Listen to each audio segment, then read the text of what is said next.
Hello everyone, welcome back. Please comment, rate, subscribe folks, comment, rate, subscribe, like the videos. Also share the videos. I want to thank the folks that do watch, like, and share my videos. You people are the absolute best. So it's time. The NFL is here. It's time to talk about it. I'm ready to give you folks my picks. But before I get into week 10, before I go there, I want to go back to my week 9 picks and do a recap on that first. I'm not going to hide my results from you folks. I want to talk about it. So let's go ahead and get into my week 9 recap.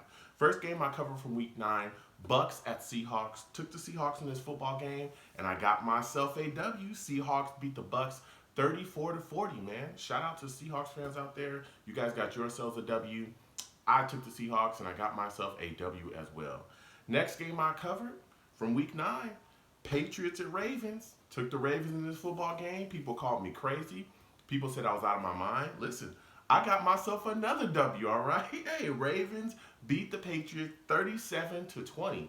Ravens come out, they looking good. That run game is ferocious, man. Ingram, Lamar Jackson, those guys are doing their thing. So shout out to Ravens fans. You folks got yourselves a W. I took the Ravens, and I got myself a W as well. Last but not least, the most disgraceful game of the week. The Jets at Dolphins. Took the Jets in this football game, and I got myself a loss. Dolphins beat the Jets 26-18. This Jets team is piss poorly coached. The players just came out and just didn't look good. Sam, didn't look very good either. It was just problems up front. The offensive line was getting beat like a drum by anybody and everybody. This team is a complete mess, and Adam Gase should be fired. But I'm ready to move on from that because I'm tired of even talking about this team already, and it's just a disgusting display on a weekly basis for them. So I want to talk about week 10, okay? Week 10 is here. I'm putting week 9 in the past. That's said and done. So let's go ahead and get into my week 10 picks, okay? First game I want to cover from week 10, Chiefs at Titans. Man, listen. This is one for the ages right here. This is one for the ages. You look at the Chiefs side of the football first. From everything that we've heard so far, Andy Reid is not going to rush Mahomes back. We all know that he's dealing with that knee injury. You want to make sure that this guy is 100%. There's no need to rush him back. So looks like he's going to be sitting for this week as well.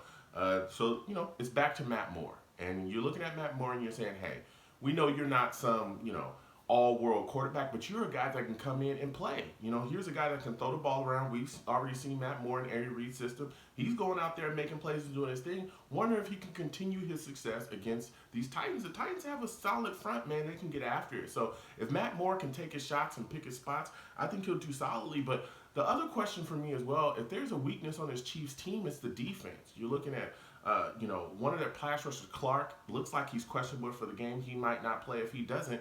I'm wondering how the Chiefs put pressure on the Titans and get turnovers from them. You look at the Titans side of the football, and you're saying, hey, this dude, Ryan Tannehill, has stepped in here. Yet another quarterback that's got away from Adam Gase, and we started to see some things from them like, whoa, wait a second. Of course, Mariota sitting on that bench, and you're saying, hey, can Tannehill attack, this Chiefs defense? Can he help, put up some points here so that they don't fall behind early and have to abandon their game plan? I think a big part to the Titans winning this football game as well, if they have a chance to win this game, is Henry. They've got to run the football. Henry and Lewis have got to be guys that have got to be instrumental in this game plan. You have to wind the clock on this Chiefs team. You can't let this offense consistently get chances against you. You've got to be able to run the ball against them. So with all that said, I am taking the Chiefs to win this game. I think it's going to be very close, though. I think it's going to be very close. I am taking the Chiefs to win 23-20. 23-20, I'm taking the Chiefs to beat the Titans. Next game I want to cover from week 10, Seahawks at 49ers. Man, listen. I'm looking at the Hawks side of the football, and I'm saying, hey, can you keep the pressure off of Russell Wilson? Can you do that?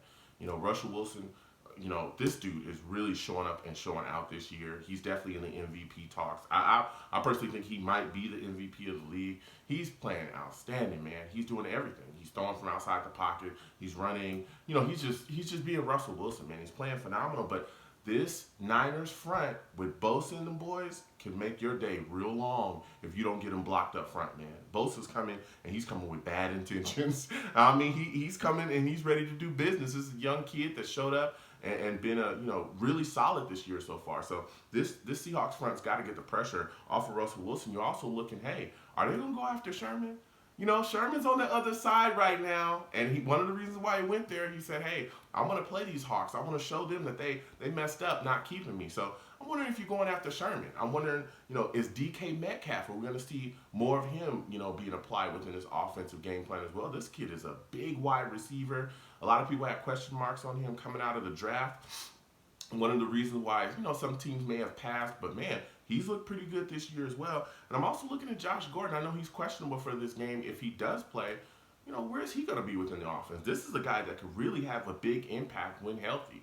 The Hawks got him off of waivers, so we'll see what he gives them. You look at the 49ers side of the ball, I'm looking, hey, can Jimmy G get some offense going around here? They got to turn up some points, man, because this Seahawks team has some weapons on it. You get behind early and you can't produce, there are going to be some issues. One of the guys I'm looking at is Kittle. Kittle's is questionable for this game. If he does not play, that could be a big hit to the Niners, man. That's their big tight end. That's one of their weapons out there. So I'm looking at guys like Emmanuel Sanders, who's just got in there. He's been able to step up, make some plays, make some catches. He might have a big impact on this game as well, because he's going to have his name called early and often within this game plan. At least he should. So, with all that said, I am taking the Hawks to win this game. I'm taking the Seahawks to win this game 27-20. 27-20, I'm taking the Seahawks. I think, again, it's a close game, and they just get a late score and take the game away. So, again, I am taking the Seahawks to beat the Niners 27-20. And last but not least, the most disgusting game of the week. It's the Jets game, baby. Woo! Giants at Jets. Oh, boy. You look at the Giants side of the football first. They got guys that are out. Ingram, their big tight end, he's not going to play. He's out for this game. Also, Shepard is going to be out, too. That could come up kind of decently for the Jets because the Jets are banged up in the secondary. Darryl Roberts, a fake-ass corner. He's not going to be playing. He's out. So you're looking at guys like Poole is going to be out there. He's going to be playing on the outside. It's going to be a mess. This Jets secondary is so banged up at the cornerback spot. Our linebacker spot is also banged up. So I expect Saquon Barkley to really go off in this game, particularly coming out of the backfield and catching the football. The Giants and Golden Tate as well. Golden Tate's another guy that they have that I think is going to give our corners some trouble too. So the Giants have just got to attack offensively, man. I think if they put up some points early with Daniel Jones, it could be a wrap really early. You look at the Jets side of the football, and the first thing I'm looking at the situation is our O-line stinks. And we're supposed to get Kelvin Beachum back this week. He's not very good anyway, so I don't know why people are like just praying for him to come back. He's one of the worst left tackles in all of football. So for me, getting him back is whatever. I mean, at least Adoga's not over there. I mean, Adoga's not a left tackle to begin with. That's not really why we drafted him. He's a project right tackle at best.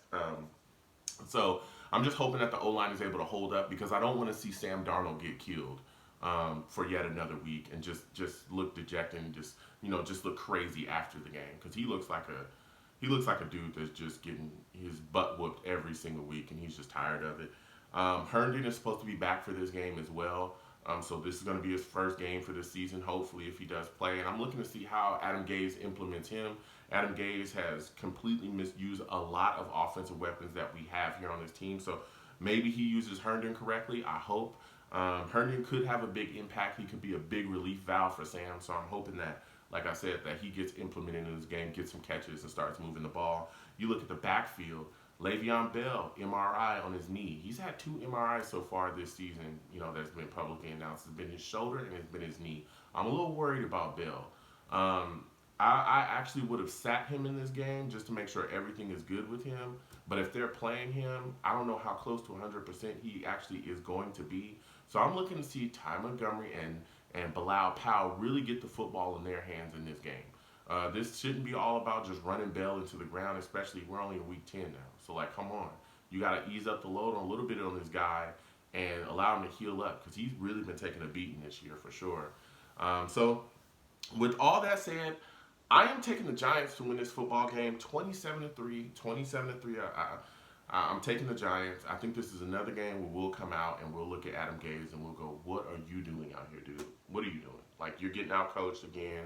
There'll be, a bunch of people really upset after the game. I just really foresee that. I think Sam will take a beating like we usually see. I think the Giants, I mean, they got some guys that can rush the passer as well. They're going to hit Sam probably early and often, and this is a game that could, really be another one where we're screaming, get rid of this guy. So, with all that said, folks, please comment, rate, subscribe, folks. Comment, rate, subscribe, like the videos. Also, share the videos. I want to thank everyone that does watch and share my videos.